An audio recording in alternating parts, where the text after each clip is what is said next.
Welcome back, everybody, to the Nosebleed Sports Podcast. I'm Chris Witt, and with me, as always, is Mr. Adam Schmidt. Adam, how are you today, sir? I'm okay. I'll be better in like 5 minutes. How are you? Well, in 5 minutes, we'll all be better people for what we're going to hear. But before that, with us, the Debonair, I'm just going to call you the lead singer for Debonair. The lead, as long as the other dudes don't watch this podcast, great. Lead vocalist for Debonair, formerly with LockedOnBengals.com. Our family, Mr. Andre Edwards. Andre, how are you today? I am fantastic. Like, I've been looking forward to this ever since about the Bengals' sixth win of the season. Yep, it started to feel real. It's when they beat Baltimore and beat them the first time. I felt good. And then they lost that Cleveland game and got a little shaky. Yeah. But then after that, everything started falling into place where it needed to. So that being said, does anybody know what the Bengals record was before we get in? I mean, we're going to talk about the Bengals like crazy. That's what this is. This is going to be the playoff preview for the Cincinnati Bengals. We've never got to do this on this podcast. No, it's great. I'm loving it. But does anybody know what the record was for the Bengals? Yeah, I know what you're doing. It wasn't 3 and something. It wasn't 3 and 14, I don't think. No. Somebody said 3 and 14. I swear somebody said 3 and 14. Hilarious, guys. Hilarious. Huh. And we didn't go play that. No, yeah. You know what? Now that I think about it, didn't we make a bet at the beginning of the year? Yeah, we did. We did. Yeah, because I remember me and Adam talking about how we always wanted to hear Andre sing. We want to hear Andre sing, so we keep trying to make a bet. We did the acapella bet, didn't we? Right? Yes, we did. R&B song acapella on the podcast. Oh, we did. Adam, you guessed 3 wins. Andre, how many would you have? 8? I think I had 8. I had 9. Uh-huh. So that pretty much puts you in the cellar there, Schmitty. You prepared for this today? I'm as prepared as I will ever be, which is not at all. And first I'm of all, prepared. I would like to say you guys are not prepared for this. I promise you. You don't know how bad this is going to be. First of all, Chris, congratulations. Congratulations to you, Chris, because you were the actual winner. But this bet has nothing to do with winning. It's just about who comes in last. Do not come in last. And I was so last. I was done halfway through the season. Maybe not even that. It was the worst. It was bad. Worst done after prediction I've ever made. It was bad. 3 and 14 was Adam's prediction, and it's gone. Adam, have you chose a song? Do you want to do this first, or do you want to talk about the Bengals for a little bit first? I want to do it. No, I want to do it right this very second. Okay. Adam, have you chose a song? So I have 2 songs in mind that I would sing. Just because last year, you were doing the singing, Chris, and you were kind enough to give Andre a choice, and so I'm gonna do the same thing. Choices. I like choices. And so the choices are "Can We Talk" by Tevin Campbell, or "If I Ever Fall in Love" (parentheses again) by Shai. Okay. This is fantastic. I don't know that you can't lose 2 better R&B songs to do. 2 of my all-time favorites. As you all know, I was a member of the R&B group Debonair. Whoa. Did I hear was a member? Is there something that I don't know about? Look here. We're old, married, have multiple children. Nobody's signing this anytime soon, bro. But, I mean, as far as I know, there's still a chance for me to be going to Vegas at some point in time. At some point, if COVID would ever go away, we'll figure that out. But I'm gonna have to go with "If I Ever Fall in Love" with Shai, man. So that's a classic, and Debonair has sung that for many a talent show. Oh my gosh! In our younger days. So hey, nothing, no pressure there. But Debonair has sang that for many talent shows, and you have the lead vocalist for Debonair on the line with us right now. So no pressure there, big dog. Awesome. This is the best podcast I've ever been on in my life. I'm singing it to a person that actually knows how to really sing it. That's great. I can't wait for this. I'm gonna mute my microphone so you can't hear me laugh. And here's the other thing. I'm drinking hot tea like it's gonna make a difference. Like it's gonna be, hey, you know what, brother? Hey, warm them pipes up, baby. Get them ready. You don't want to hurt nothing. Hold on, I'm sorry. I'm bringing up the lyrics because I have such bad performance anxiety. It's like taking a test. I will get answers wrong that I know because I'm so nervous about this. All right. Ready? Oh yeah.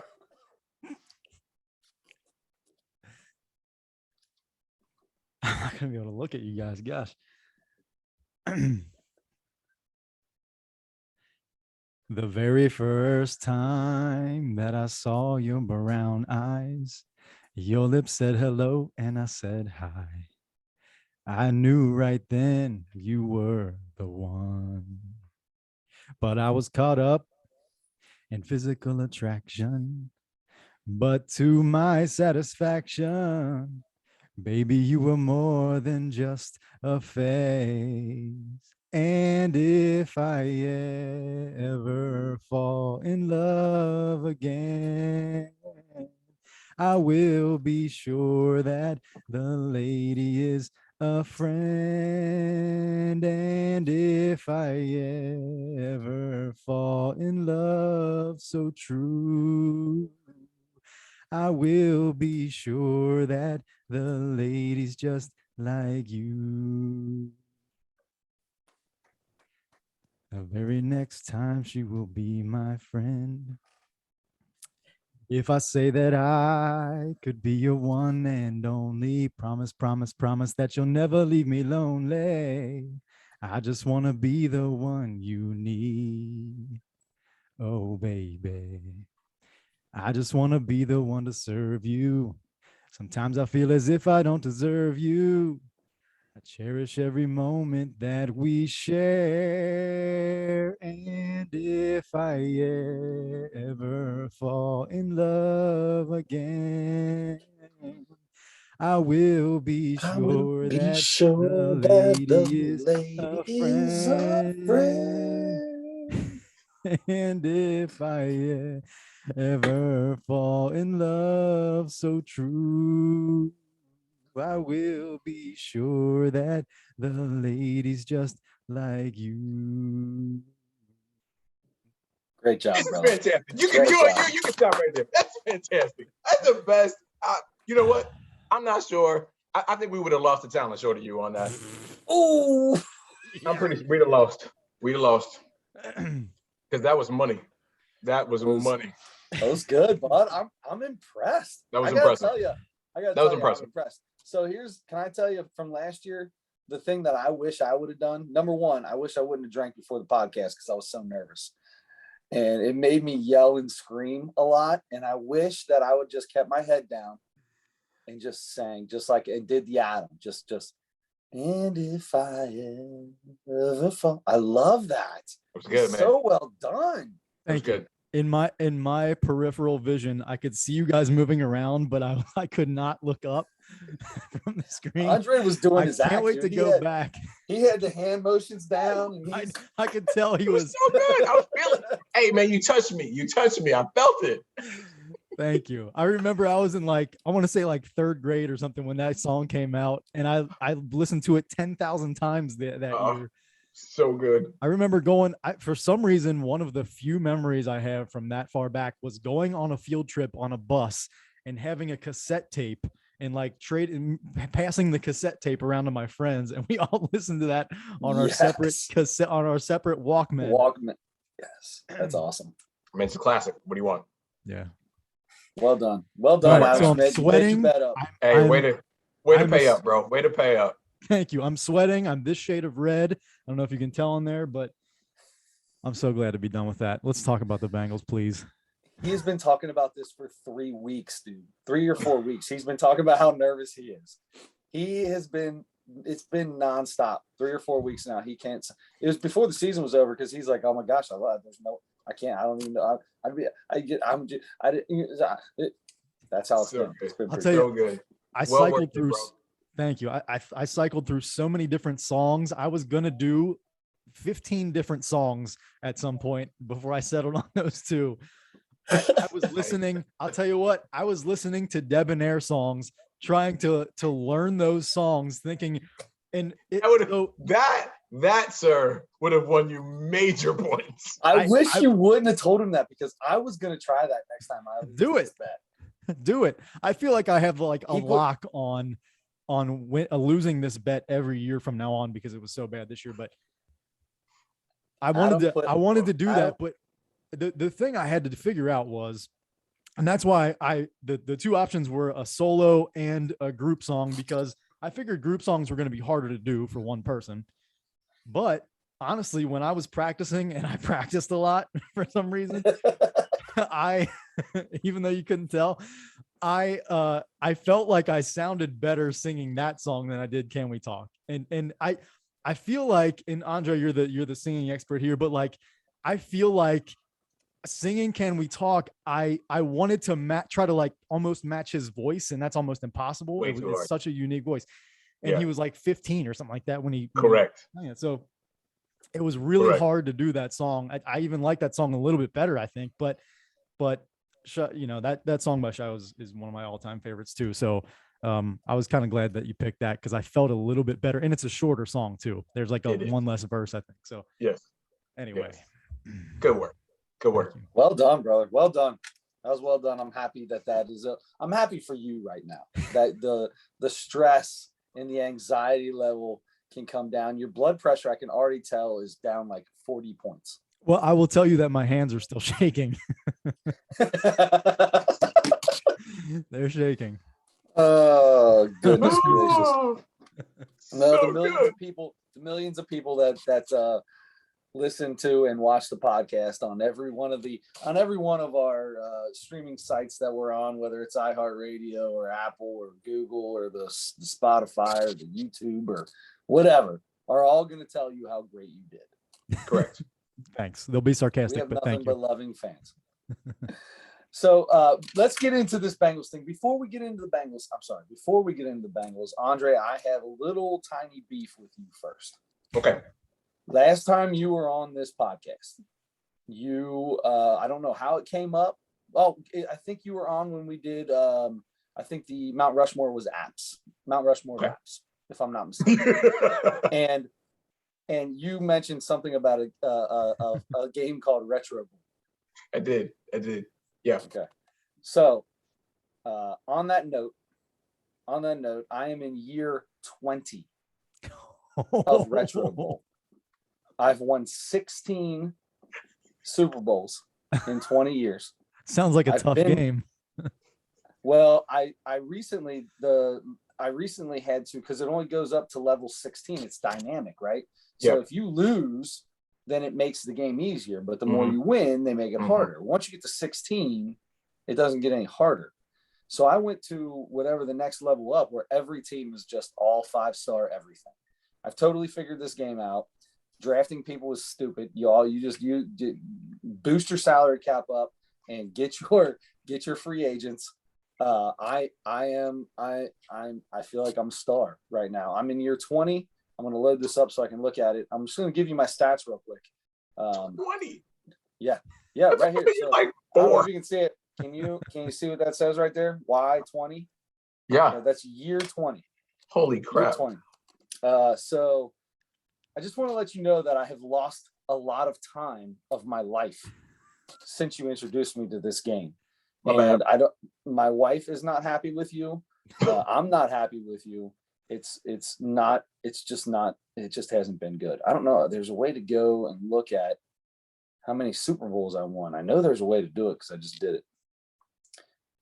Anyway, I just wanted to let you know that you've ruined my life, and in so many ways. I'm going to have to delete the app. It's what I have to do with all these games that I do this stuff to. I'm gonna have to delete the app. Just not yet. I want to get to your Hey, 30. it was good while it lasted. You had a good run. I had a great run. I had a great run. Can I ask you what year you're in? You were in year 3 when I talked. I think I'm in like year 5 now. Oh Jesus. So Andre has found the balance. I can knock a season out in like 25 minutes. I'm running like 2 kids to soccer and futsal and lifting and I'm there with you. It's just too much, man. It's too much. I am in no different car than you are, doing all the same stuff. It's too much. I can't go to sleep without playing 3 or 4 games. Can't do it. TV's on. We finally there's only 2 days during the week that we don't have something going on. Yeah. And I TV's on. I just play that game. I just playing away. An hour will go by. I got 4 seasons in. I'm ready to go. Anyway, all right. Let's talk about the Bengals. I'm done with that. So the Bengals are in the playoffs, guys. Holy crap! Holy crap! We're in the playoffs. We're in the playoffs, and we're playing a team that we've already beat pretty handedly. Okay, now the word of caution on that. If you remember, several years ago, I think it was 2014-ish, we had gone out to, at the time, San Diego. Yes. And beat up on Phillip Rivers and the San Diego Chargers, really just out-physical them, just beat them down. And a month later, they came to Paul Brown Stadium. They were a 6-point underdog. And I believe the final score was somewhere around 27-28-6 in favor of San Diego. So, I mean, yes, in theory and on paper, it's a team that you already beat by 19 points at their place, and they're coming here. All things being considered, you should win this game, just based upon those facts alone. And correct me if I'm wrong, but that was wasn't that like a 3-point game with 5 or 6 minutes to go, and then the Bengals had scored a bunch at the end of the game? So it was, yeah. The Bengals were winning, and then Vegas came back and made it a 1-score game. And then I think we went on a big drive to score, and then I think Vegas had maybe 2 turnovers or something near the end that put us like back-to-back quick touchdowns that really pushed the score to 19. So it was a pretty close game the entire time. Now, some things to also remember at that time. One, we had just lost 2 games. We were coming off the bye week. This was a pretty important game for turning things around. Burrow wasn't the Burrow that he is now. I think he threw for I want to say like 148 yards maybe that game. Mixon went off, ran for $125, and had a really good game. But, Burrow wasn't the Burrow that he is now. The pocket presence, the maneuverability, the escapability, and in the pocket, those things just weren't all the way there the way that they are now. Right, he's so much calm. He's that calmness that we saw with him at LSU, and even after the first few games last year, that is back. He is there. He feels the pressure. He's moving well, not leaving the pocket too early, which he has done a few times this year. But what needs to, so Andre, as the insider, what needs to happen give me the one thing the Bengals need to do to beat the Raiders? Not let the Raiders front line on defense dictate the game. If we can control their front four, so the big thing that they do is they don't blitz very often. They are dead last in the league when it comes to blitz percentage. I want to say they blitz somewhere around 12% of the time. And I think the next lowest is maybe Philly at like 17 or 18%. We're not at the bottom of that list with them. I feel like it's 4 guys. So what we feel and what the actual numbers say are 2 different things, right? I hear you. So what the numbers say are Vegas only blitzes about 12% of the time because they are very, very good at putting on pressure. I mean, you got Crosby on one side, you got Ndakwe on the other side, and they are very good with putting pressure with only 4, which allows them to play shell coverage on the back in, 7 defenders and really cover folks because their secondary is not very good. So if they can get pressure with 4, they can put more people, kind of in that linebacker secondary area. So if we can control that front 4 and not even control it, just don't let Crosby and Ndakwe destroy your game. If you can do that, whether that's Joe Burrow getting out of the pocket and, making those subtle moves that he makes, or, using a back to chip, or getting the ball out of Burrow's hands quickly enough so that the rush isn't as big of a factor, those are things you can do to help mitigate that rush. But if they can't handle that front 4, it's going to be a long day. Yeah. So then you said Mixon had a big game against them the first time. Second half of the season, especially week 16 and 17, they threw the ball more than anybody, and Burrow threw for almost 1,000 yards between those 2 games. Yep. And they established that passing game is as good as anybody's in the league. Yep. So which does it make more sense to do against the Raiders this time? Do you start going back to the run and see how they respond to that, see if they can stop it? If they don't, keep it going? Or do you go with what has won you games in the second half of the season and Joe Burrow is in such a rhythm now? Do you keep that going? Do you keep him and Chase and T. Higgins and Boyd and everybody? You keep that aerial assault going?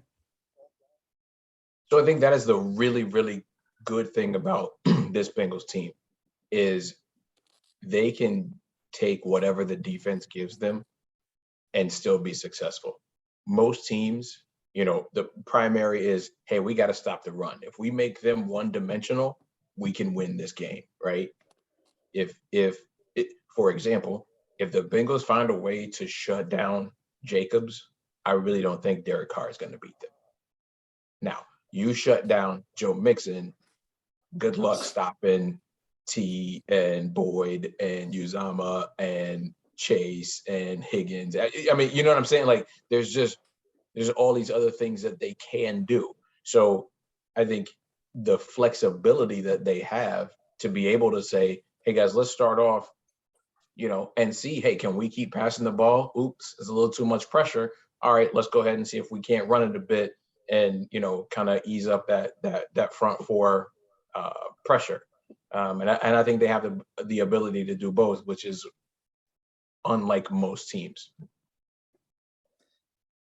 Yeah, obviously the Bengals have proven that they may have, if not the best offensive weapons. They are in the top 5 of the league. Not to mention the fact they've got a stud that can throw the ball to him. It's about keeping him upright. Yep. With that defensive front that the Raiders have, and the fact that our offensive line has given up the most sacks in the NFL. Most sacks in Bengals history. In Bengals, is it 52? Is that where we're at right now? 52, 53, somewhere in there. Yeah, it's ridiculous. It's insane. So I don't want to look past the Raiders. But can I ask a question past the Raiders? Because I feel like the Raiders we beat the Raiders with Joe Burrow throwing for 148 yards. We beat them 32-13. Let's talk past the Raiders for a second. Sure, if you want to jinx them and be responsible for a playoff loss, sure, go ahead and ask. All right, never mind. It's over. Never mind. It's done. No, it ain't happening now. Nope. No, please. Not happening. Please, because I'll be honest with you, I had questions about that too, but I was too afraid to ask. Please go. I'm not scared to ask. Shoot, let's go. Let me tell you something. I used to be the most superstitious person in the world. Guess who's not going to make the Bengals lose on Saturday? Me asking a question about what happens next, right? So if the Bengals win and the Chiefs win, we play the Titans in that case. This Titans as long as Buffalo wins. As long as the top 4 seeds win, because they reshuffle the order. Yeah, they reshuffle. That's what I forgot about. So the number 1 seed plays the lowest seeded team left. So Buffalo's 6. As long as the top 4 seeds win, 1 and 4, 2 and 3. Right. So we would be number 4. If there's any upset, we wouldn't play Tennessee. We would play Kansas City. If Kansas City wins. Although I'm going to tell you right now, we all have watched this Pittsburgh team do the stupidest things in the entire world. I'm just telling you, Big Ben's on his way out. He's going to throw 15 ducks, and somehow they're all going to get caught. Stop it. We talked all year about how bad Pittsburgh was, and they're terrible. They still snuck in playoffs, though. So ridiculous. Whose fault it is? It's the Raiders and the Chargers. It's actually the Chargers. No, it's the Chargers. It's the Chargers head coach for calling the timeout. The Raiders are like, "You want to join the playoffs? Cool, we can be in the playoffs together." And he was like, "No, I'm gonna call a timeout to save some time." Oh, okay. Well, then you lose. Yeah. Guess what? You lose. Yeah. I think Herbert said one time. He said, "This is the only time I've never wanted to tie so bad in my life." Yep. Yeah, I think that's what he said. So, let's talk about the Titans and the Chiefs. Who we match up best against in that second round? Titans. So we came out, we beat the Chiefs a couple weeks ago, and that was the most nerve-wracking game of my life. Kick a field goal, that's all. I just kicked a field goal. I mean, I'm glad, but after I get it the first time, get a penalty. Okay, we got a little lucky there, offsetting penalties. Okay, let's just kick the field goal. Nope. Okay, got super lucky with the second penalty because that did not need to be called. I don't know. The second penalty, it grabbed his face and turned his head around.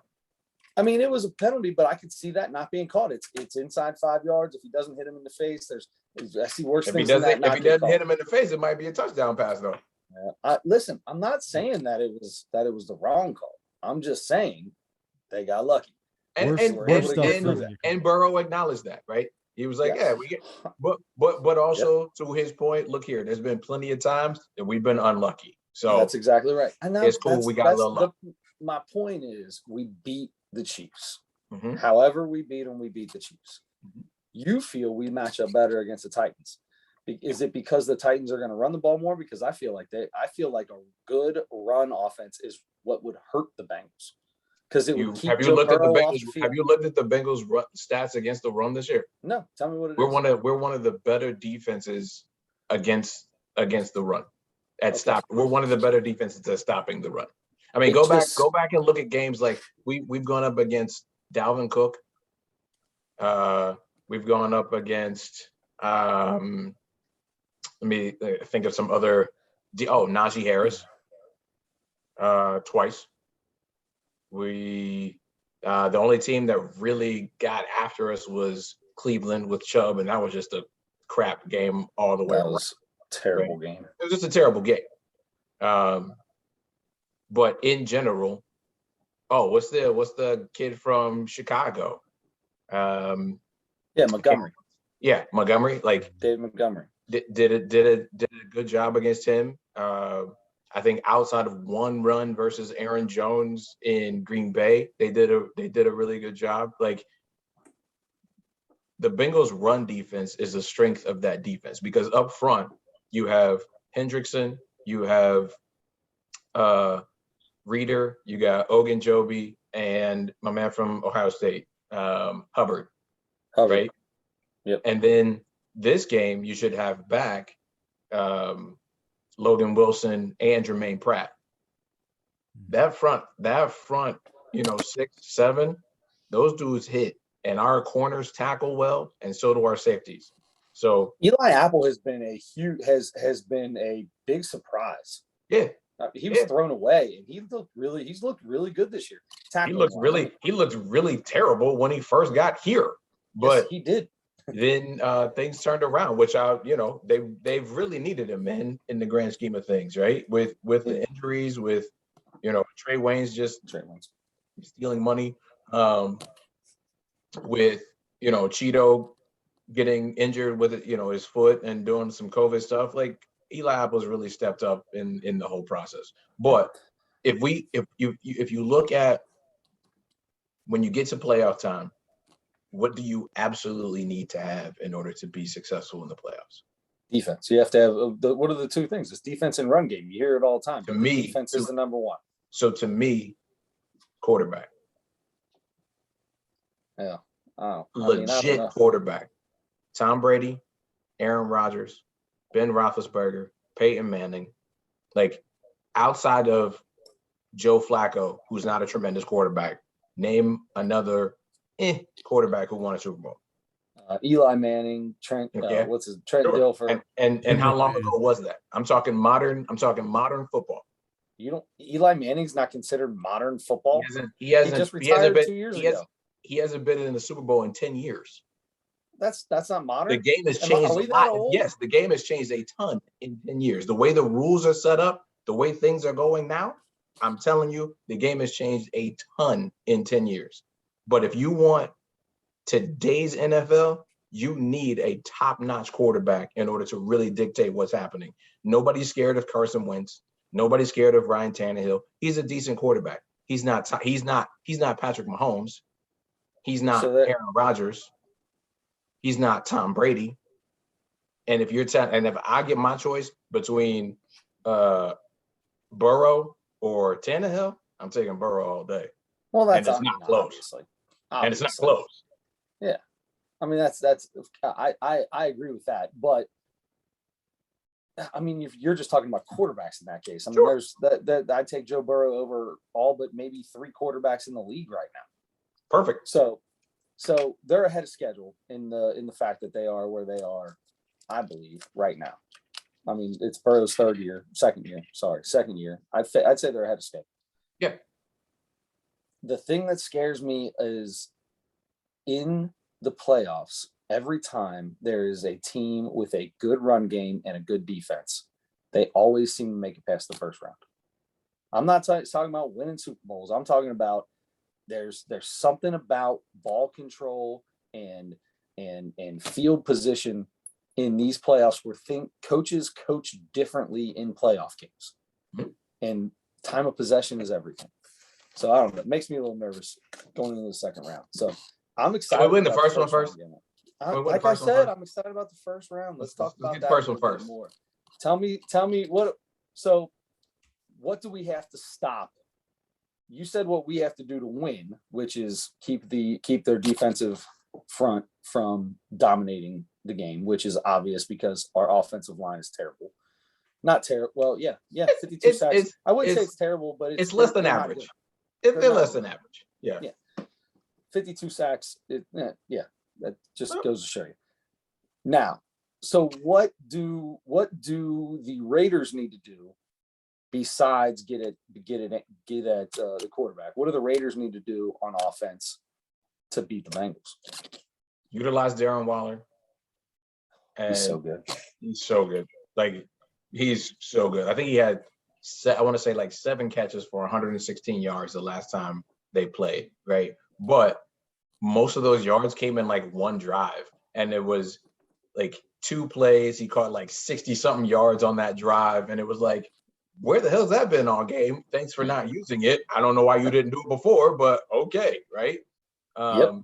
I mean, you go back and look at that George Kittle game against San Francisco. He puts up 180 whatever yards and a touchdown or 2, or I mean, like, and then doesn't do anything the rest of the year. Thanks a lot, George Kittle, for losing in my fantasy league for me. Like 4 straight weeks of zeros. It's ridiculous. I picked him up in one of my Jimmy Garoppolo. You suck. I picked him up in one of my other fantasy leagues like 2 weeks before that. It was excellent. One of the best receivers. Forget tight ends. One of the best receivers in the game. Throw the ball to him. Anyway, sorry. But actually, speaking of that, the Bengals are one of the worst defenses as far as defending tight ends. So, yes. I mean, are they going to go to their tight end more than they even normally would?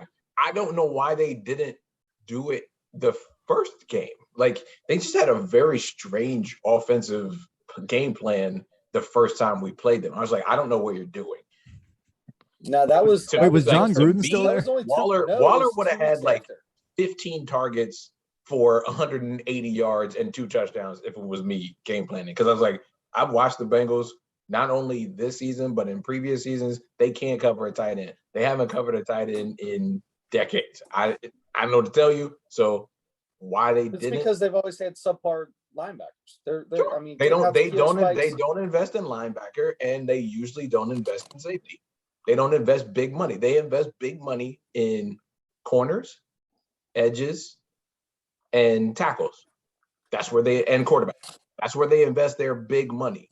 So now that the NFL has evolved and you have elite tight ends who really demand and command the middle of the field, the Bengals don't have anybody to stop them. There you go.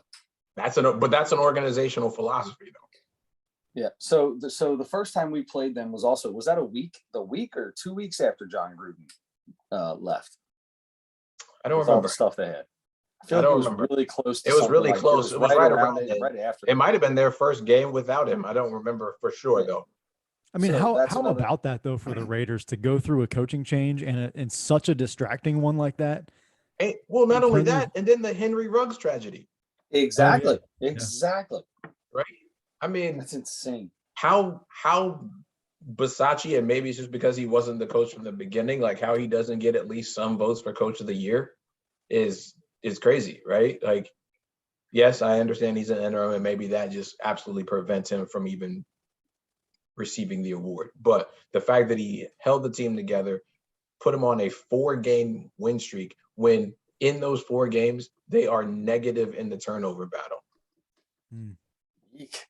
Like, it is absolutely insane. Like, this just should not happen based upon, I think, heck, if you win a turnover battle, you win something like 78% of games. Like, it's just insane. And the fact that they are losing the turnover battle and are on a 4-game win streak is just nuts. Can I tell you what scares me the most about this game? Everybody is picking the Bengals to win. Yeah. That scares me the most. It scares me the most. Cleveland, look at that game. Everybody was picking the Bengals to win. There's so many games where it just scares me, man. It just makes me feel there's a lot of young heads on that team, a lot of guys that haven't been through all this stuff. This stuff can get to your head. Even a guy like Burrow. Listen, Burrow's low-key cocky, right? Like, no, he's not low-key. He's cocky. He's very cocky, but he does it. But he does it in a low-key way, right? He's not brash like Baker Mayfield cocky. He's not a butthole. Yes. He is exceedingly cocky. The dude walks in this post-game press conference with a Santa hat and a Krusty Krab sweatshirt on, and they're like, "Hey, were you thinking about Wink Martindale and throwing for 525 yards on him?" And he's like, "Maybe." Like, oh, no, that's cocky, dog. Let me ask you a question. If you're Zach Taylor and you're up by, I believe at that time it was 3 scores, and there's 2 minutes left in the game, or whatever much time was left in the game, maybe it's 4 minutes, and you have the ball, and Cleveland has no timeouts, would you leave Joe Burrow in the game? No. Why is Joe Burrow in that game? I love that he threw the 75-yard pass and got to 525 yards, all that good stuff that happened. Why is Joe Burrow in that game? And he almost went on. It scared everybody to death when he got sacked, and then he walks off. Why? How does Joe Burrow talk his way into that game? Yes. That's ridiculous. Also, in part, like, he's like, "Hey, Joe, I'm going to let you go back in there. Don't take any hits. Don't scramble. Just throw the ball away." And Joe even said in this press conference, "That's exactly what he told me to do." And I was like, and I went ahead and threw it anyway. Jesus. So, sometimes you just have to protect players from themselves, right? Yes. And just like the same thing they did with Chase on Sunday. Yes, he wanted to set the franchise record, which is great. I don't have any beef with it. I have no problem with it whatsoever. But he was about 18 yards short of the all-time NFL rookie record. What Zach told him was, if you're close, meaning like within 5 yards after you catch the franchise one, I'll let you get that one. But if you're not close, we're pulling you out of the game. They pulled him out of the game. They took his helmet and put a jacket over his shoulders. Sometimes you just got to protect the player from himself and be like, "You're done. That's it. Thank you. We appreciate everything you've done. Have a seat. Enjoy the rest of the game." Yep. Yep, I couldn't agree with that more. I don't know why Joe Burrow's in that game. I'm like you. I protect the player from himself in that case, especially when he's been sacked more than anyone in the NFL. And last year left the season with an torn ACL. So yeah, easy for me to. That's an easy decision. Didn't understand it. I love it, brother. I love every bit of all of that. Adam, you got anything else for Andre to gnaw on about this Bengals game this weekend? I would just like to hear a score prediction. I'm gonna say 24-13 Bengals. Oh, I like it. That's good. 24. That's it, huh? So that's relatively low considering what the Bengals have done here recently. So 24. I like it. Adam, you got a score prediction? Should we make a bet on this? I don't think I've earned the right to make a prediction about the Bengals. I've lost that privilege. I feel a 34-20 kind of a game coming. I feel like it's still 2 scores, but I think the Bengals can put up some numbers in this game. I'm going to say, and I think they do. I'm sorry. I didn't mean to interrupt you. I'm going to say 63-6 Raiders. Nice. Good work. Well done. Well done on that. That's well done. That should go just about as well as your season prediction. Yep. I just want to be consistent, guys. Yeah. So, Andre, where are you watching the game at? Paul Brown Stadium. Oh, nice. Good for you, brother. You got good. I mean, you can't be a Bengals insider and like watch from home, right? Right. Oh, right. You'll be on the sideline. So that was a silly question. I can't come on here and be like, hey, I'm the official Bengals insider for the Nosebleed podcast, and then not be at the game covering the game. I feel like that's the excuse he also told his wife too. I have to. Game. They're sending me from the podcast. Job. They're sending me there. I have a press credential. Yeah. We're going to be watching.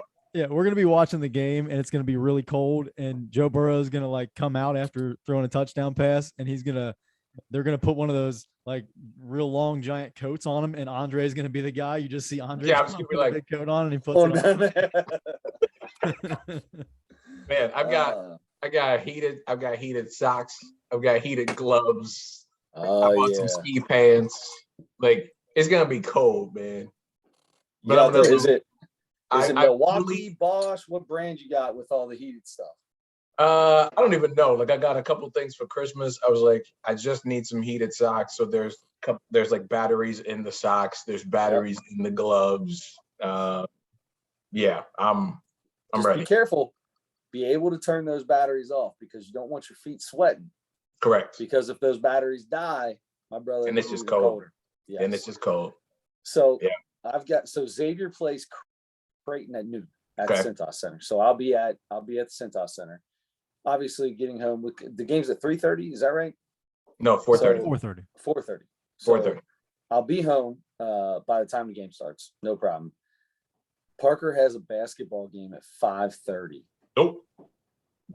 Sorry, kid. I'm coaching a basketball game. I'm coaching a basketball game at 5:00 on Saturday. What is wrong with you people? We weren't counting on the Bengals being in the playoffs this year, Andre. I was counting on it. Why are they not playing on Sunday? Okay, so some of us weren't counting on. Adam obviously wasn't. Oh, Lord. Hey, let me just say this. I'm super excited for this game on Saturday. Admittedly, I am super nervous for this game on Saturday. From the standpoint of, obviously, you know, we haven't won a playoff game in 31 years, but I absolutely believe that this is their best chance to this point to win a game. You saying this is their best chance? I would say their best chance since 2005, because I really thought that 2005 team was going to beat Pittsburgh. Like with Carson and Slim and Ocho and Hushman's like that team and that defense, they were ready to go. Like, let's get it. And I felt they could win that game. But about that Houston Texan team with some shoeless TJ Joe Yates. off the side. TJ Yates. No, I didn't. Mostly because you still had Andy Dalton at quarterback, and I think that was his first year his rookie year. So that was the second year, because that was the second year we played them back to back, and that was the second time we did. But I never thought we were that great of a team with Andy at quarterback. Like, I just didn't. Andy's a great dude. I mean, and if I had a daughter and of age and she wanted to marry Andy Dalton, I'd be like, that's fantastic. He's a great guy to have around. Mm-hmm. Give me Joe Burrow, 8 days a week in comparison to Andy Dalton. I just feel like the brighter the lights and the bigger the stage, the better Joe plays. I agree with that. And from what I saw from Andy, the bigger the lights, or the brighter the lights, the bigger the stage, the more he wilted, the more Marvin Lewis wilted. And it became an issue for those two guys in this team. I think this team, the team that we have this year, is young. They've been nothing but successful, so they know how to handle success, and they expect to win. That is the giant difference between hoping to win, right? Oh man, we got to break this curse this year. I think we can do it. Versus these boys now, like, they come from LSU's, they come from Alabama's. Even the cats who came in from free agency came from New Orleans, came from Pittsburgh, came from Dallas. Organizations that win and expect to win. And that's the mentality that this team has this year of, we expect to be here. You guys may be surprised. We're not surprised, because this is just what we do. Yeah, I agree with you on that. At the same time, though, is this season a disappointment? No, what's the word I'm looking for? If they lose, failure. You're wrong. There we go. Is this season a failure if they lose? So to me, the season is separate from the playoffs. The season itself was a rousing success. I mean, think about the three of us on this podcast. We had a 3-win, we had an 8-win, we had a 9-win, and we were all wrong. Yep. And you, Chris, are historically known for being ridiculously optimistic, right? I mean, 100%. Yeah, right? No, it's 100%.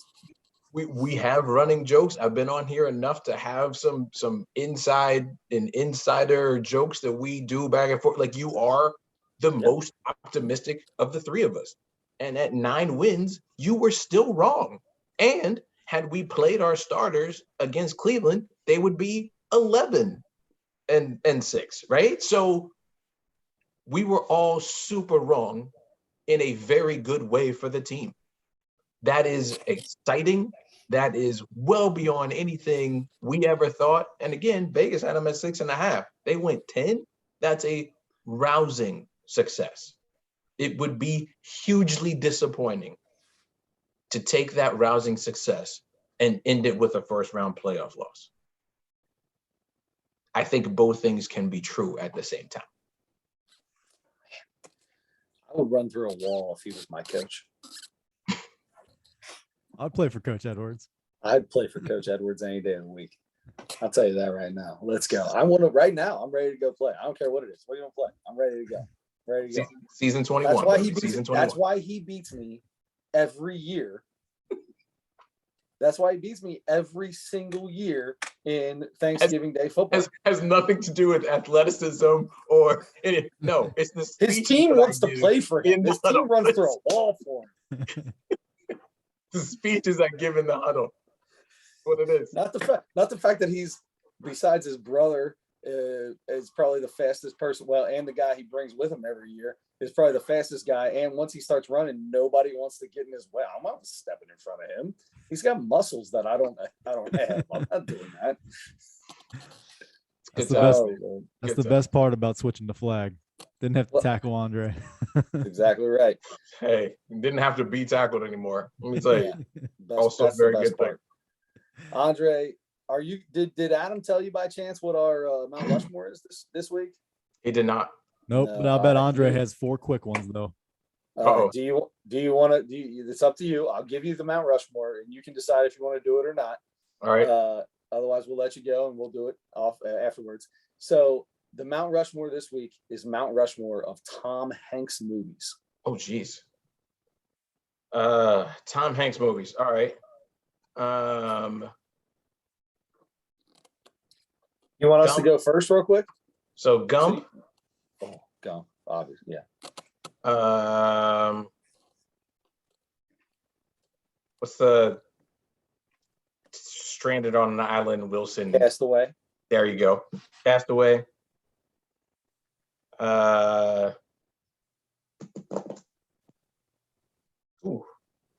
Big. And then I have to think about one more. I have 3 written down. right now. Big, Forrest Gump, Castaway. Those were the 3 that I had written down. Great choice of movies. I was thinking the same thing. Great choice of movies. Great choice. Oh, Lord. All right, so what's your 4th going to be? It's a good question. I got to think about that one. Okay. Adam, now that I've given my 3, do you want to go ahead and give your I have my 4th right now. I just found it. My 4. I'll go ahead and give my 4th since I've already given 2. Dan Aykroyd, Tom Hanks, Dragnet. Did you guys ever see it? I never saw Dragnet. I did. Great movie. First time I ever saw the something like the Playboy Mansion. We had that movie, and I used to watch it all the time when I was a kid because they had the girls in bikinis all over the place. At one point, one girl had like tassels on her nipples, and I was like, "What is that? That's the greatest thing ever!" This is awesome. I have those at the end of my handlebars on my bike. Exactly. All right, so I'll make it easy. I'll make it easy, and I have the 3 that you guys both had in common as well. So I had Big, Forrest Gump, and Castaway, and I put in this season. It's not a starring role in this movie, but I think it's the best part. It's the funniest part of this movie. Is A League of Their Own when he plays Jimmy Dugan, the manager that comes back and he's drunk. That's my 4th. Last week when we talked about this, that was the first one I thought of. That's my 4th. League of Their Own, by far the 4th. Yep. Although, and just to throw something out there, I'm a dad, so I mean, can I say like Toy Story? Of course, absolutely. Any of the Toy Story movies are awesome. They're all great. Every one of them. Yep. That was way easier than I thought it was going to end up being. That's hilarious. That's hilarious that we all had the same. We all got the exact same. I only wrote 3 down, and I was like, "That's hilarious." I wrote all the ones down that I saw first, and then just picked from those. But I love him in The Green Mile. I love that movie. That was so good. Captain Phillips. I feel like people don't talk that much about that one. Some people don't even like it at all, but I love that. I never saw Captain Phillips. Look at me. It's kind of like, is that kind of like Sully? I'm the captain now. Yeah. I remember that from the commercial, the trailer. Yep. His boat gets taken over by the pirates, but he was. I mean, he's good. He's great and everything. Chris and I did a Mount Rushmore a long time ago of actors, and he was on both of ours. I think I know he was on mine. Yeah, he was. Yeah. The Da Vinci Code was also one I loved. Also very good. The Da Vinci Code was awesome. I love movies where I have to, like, I hate scary movies. Can't stand them. I don't want to be scared. But like the Saw movies where you gotta think, like, hold on a second. Psychological. You gotta really start turning your brain around. Like, hold on, there's a twist in here. You try to figure that out. That, like the Da Vinci Code, trying to figure out that was a good one. I like that. Yeah, agreed. He came out with another one. I don't remember what it was called, but it was like a Angels and Demons, I think. Angels and Demons. Yeah, I never saw. I think it was the second book of Da Vinci Code. Yeah. Very nice. Yeah. Oh, and he's in the one. What's the one with Leonardo DiCaprio? He's like an FBI agent, and DiCaprio like becomes like a pilot, and all these. Catch Me If You Can. Yeah. Catch Me If You Can. That's a good one. I've heard that's good. Never saw it. Yeah. There's a lot of Tom Hanks movies. Philadelphia is a good one. Philadelphia is a good one. Philadelphia is great. That was a great movie. Philadelphia is great. And you have another guy that could be on the Mount Rushmore of actors in that movie with him, and Denzel. Without a Two doubt. of the all-time best ever in the movie. Yeah. He's one of the sexiest men back in the day. That dude is ridiculous. Like, he is ridiculous. Yes. Training Day, one of my all-time favorite movies.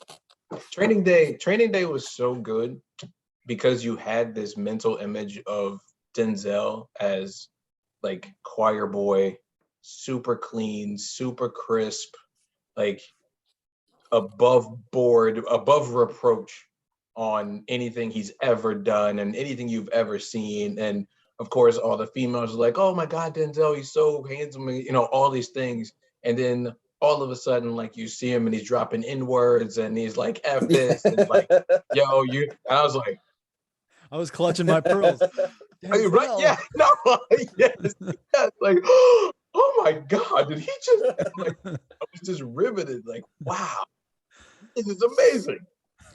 That's so good. He can even be a jerk well. That's awesome. Yeah, he does it all. That's range, something I do not have in my singing voice. I heard a little in there today. I feel like you got from an A to a B today.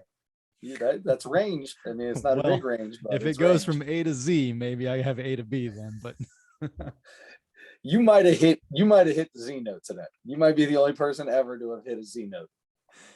Yep, I invented it today. I was impressed. Well done. Well done. Andre, let's get this dub on Saturday. Let's do it, brother. I appreciate you being here, brother. Thank you as always. Anytime. Killed it. Yeah, thank you so much, man. Thank you, yes, Andre. sir. See you, boys. Buddy. Yep.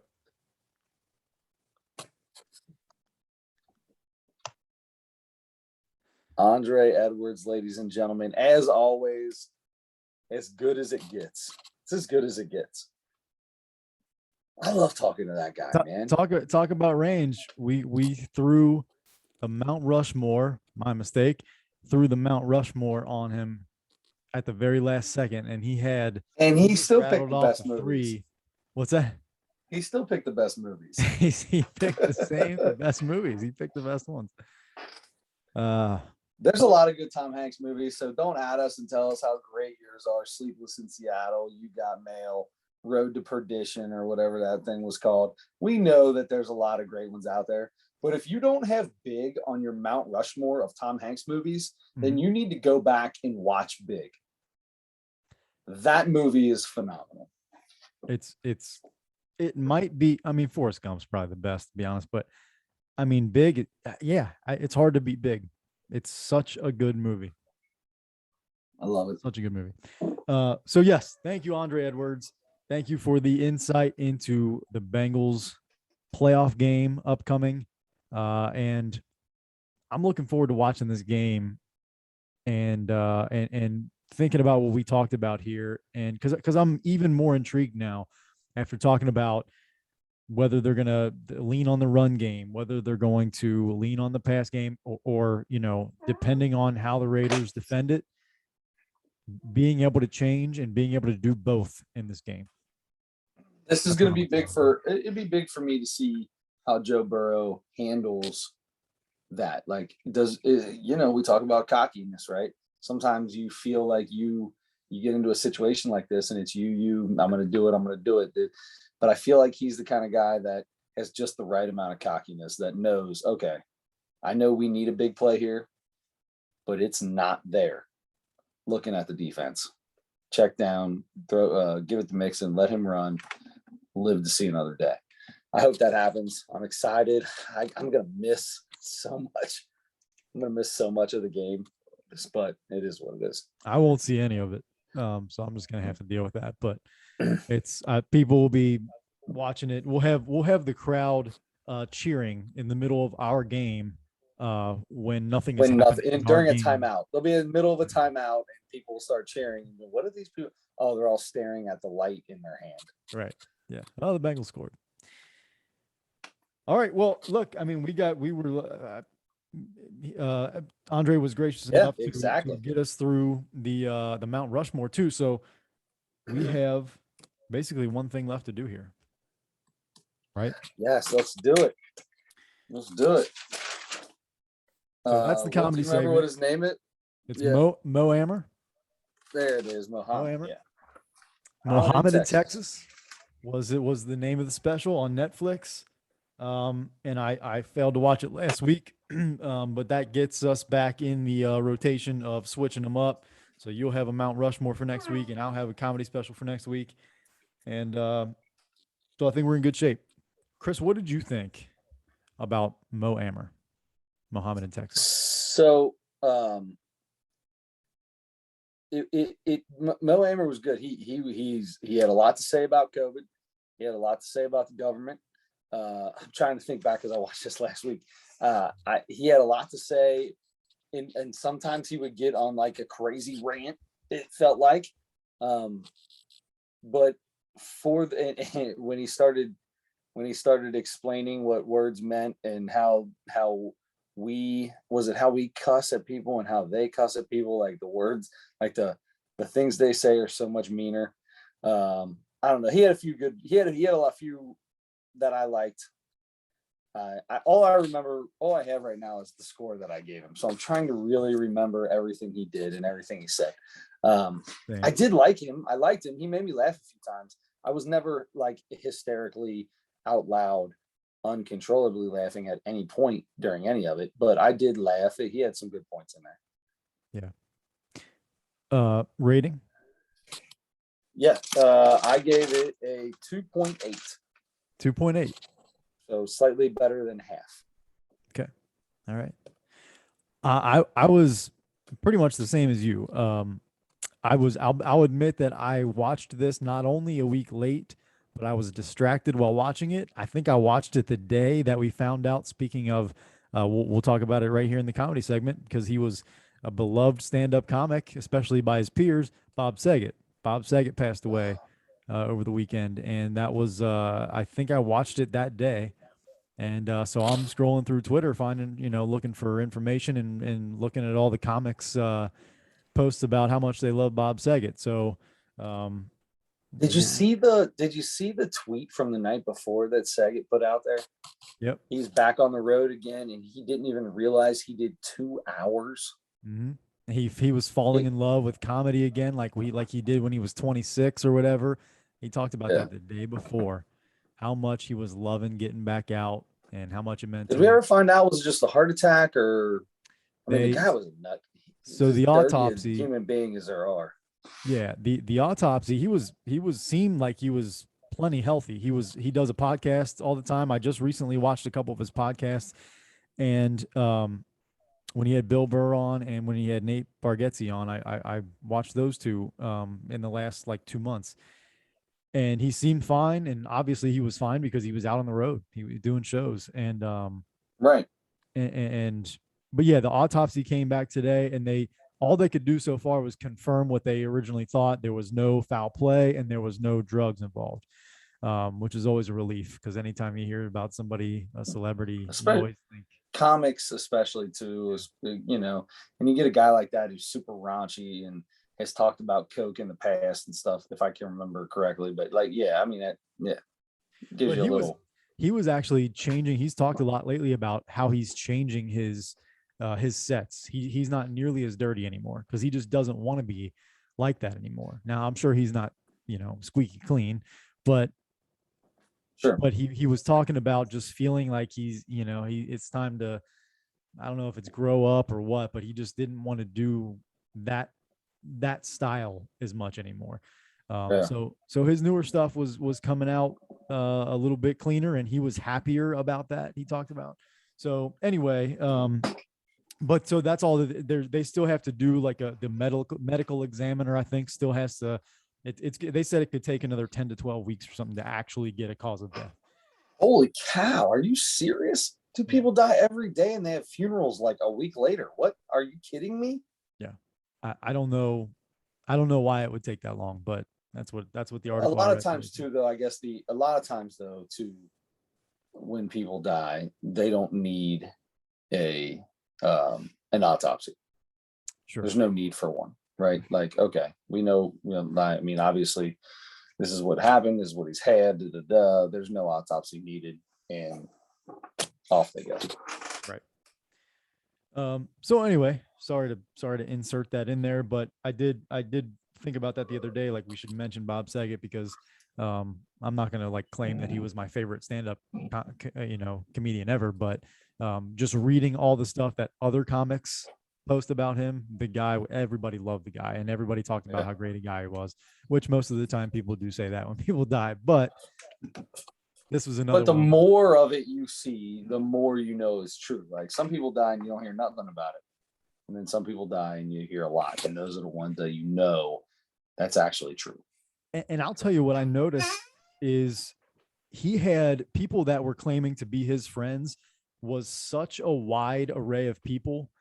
I mean, every race, young, old, in the middle, women, men. I feel like I saw every type of person represented in people that said something about how close they were to him or how nice he was to them when they worked together, or he called my daughter on her birthday and we worked on a movie together 15 years ago or something like that, and a lot of people said that, and that jumped out to me, that not only everybody was saying how great a guy he was, but it was so many different types of people. So I mean, I feel like that says something about him too. Just there's no discrimination. He's just a nice guy. That's how truly a nice guy, nice to everybody. Mo Amer. I was with you. So I started saying all that to say that I was a little distracted watching this, but seeing that, you're right. That jumped out to me the most. Like he did 15, 20 minutes, it seemed like on COVID. And it was decent. It was, it was good. What I wrote down here, the only thing I wrote down was good, not great. I feel like that might be along the lines of what you were saying. And exactly. Yeah, no, exactly. And so it was, I laughed a couple of times, just kind of little chuckles, but I didn't hear anything that blew me away. I've heard other comedians talk about him in the past. This is the first time, I've probably seen one of those like premium blend or one of those things, late nights on Comedy Central years ago, something like a little clip of stuff that he's done before, but I've never seen a full special of his. And it was fine. It was fine. You said 2.8. I have written down 2.6 right there. Yep. Right there with you. Sounds about right. So then that leaves the rest of this podcast up to what we are going to do for next week. Yep. Are we going? You are in charge of comedy special. I've got a pretty good idea what you're going to do, and I'm good with it. I am not going to go with Jim Gaffigan. All right. Wow. Okay. All right. Because there are so many. There are so many now. I'm going to go. I'll tell you what. For this week, because I've got 7 listed that we can do. Actually 6 now after Mo Amer. I'll save Jim Gaffigan. Maybe I won't even do him because we've got a good log of them to watch. This is one that I already watched because I couldn't wait. Mark Normand has technically a new special because the new season 3 of the stand-ups on Netflix, one of the half-hour specials is Mark Normand. So is it? It is. So I have not watched the stand-ups yet, the newest, because it came out it's been on there for a while. And I have not watched it because maybe a month. I didn't know if we would do this. I didn't know if we would do it on the podcast or not. But I love those. It reminds me so much of the old Comedy Central presents, right? Like, you know what I mean? It's like, all right, here you go, 20 minutes, 25 minutes, you know what I mean? And you get some of the best stuff because they're not just, there's no fillers. It's really good material all the way throughout. All right, cool. So you watched all the stand-ups. I'm just gonna watch the whole thing. Watch it all. I watched all of them. Yep. There are some really good ones on there. Yep. Nice. All right. So Mark Normand's on the stand-ups. We'll do Mark Normand. I've got a Mount Rushmore, and this is in honor of something that happened on Monday. Kirby Smart won a national championship on Monday. He became the second former Nick Saban coach to beat Nick Saban. Both of those coaches beat him this year. Jimbo Fisher, Texas A&M, and finally Kirby Smart beat him with Georgia. He's been trying for very many times. But after the game was over and they started talking to Nick Saban, I've never heard Nick Saban have so much love for someone and basically like, you know what, we lost, but like it seemed like this was the easiest loss of a national championship that he's ever had. And the way he so graciously took every question and pushed. Now, this is a guy who's been on his staff 15 out of the last 20 years or something like that has been with Nick Saban, right? So they're boys, they're tight. So part of it's probably that, but he handled it so well. Nick Saban is, and this is just what I'm saying is, even though he lost that national championship, this just boosts him up even higher on how great of a coach I think he is. And so my Mount Rushmore is going to be all-time coaches, all time, not basketball, not baseball, not NFL, not NCAA basketball, not NCAA football. We've done a couple of these before. This is greatest coaches of all time. Now, if you don't mind, I'd like to take the NHL out and soccer out, stuff we don't know. Are we good with that? Right? Like we keep this to basketball, college and pro, football, college and pro, and Major League Baseball. Okay. The three major sports. Are you good with that? Yep. Okay. I'm good with that. This is gonna be tough. You can only choose 4. Yeah, that it does make it tougher because obviously the head coach of the Edmonton Oilers from 1980 to 1996. That would have been the guy who was coaching Gretzky back then. Yeah, when Gretzky was with Edmonton. Makes sense. So he obviously would be on there. I didn't say his name because I don't know it because it's made up. I made that up. But yeah, he also probably didn't coach from 88 to 96. It seems like a long time for a head coach in hockey. But no, so like we all know your basketball bias, right? Mm-hmm. So are you able to put Popovich above you can put him above a lot of NBA coaches, but can you put him above some of the greatest ever college or NFL or baseball coaches of all time? This intrigued me when I thought about this driving on Tuesday after the national championship. So actually we had one ready. Good call. That's a great one. Yeah. It's going to be really hard. You're right. It's going to be really hard because that's. I just think it's going to be hard for me. It's going to be hard for me. We have so many to choose from because college and pro. It's going to be hard to see. Maybe this isn't a good one because it's going to be so hard to compare cross sports. It doesn't matter. It's our Mount Rushmore. We'll do what we want with it. Yep. All right. So there you go. We've got the stand-up / Mark Norman for the comedy special. We've got Mount Rushmore of greatest coaches of all time. And we had, one of our favorite guests that we have on this show. Andre Edwards is the best. We say it every time. We'll have him on here again shortly because whether the Bengals win or lose, there's only a few weeks left in the NFL season. And I'd love to have another conversation with him after a Super Bowl victory, hopefully. But if it's after a playoff loss, then it's after a playoff loss. I'll tell you, if they beat the Raiders and then even if they lose the next game, we have 2 playoff games to talk about. How cool is that? That's awesome. They got to beat the Raiders first. Let's go. Come on. Right. Blue Day Nation, beat them Vegas Raiders. So weird to say Vegas, but it is what it is. On that note, ladies and gentlemen, don't forget to turn your headlights on.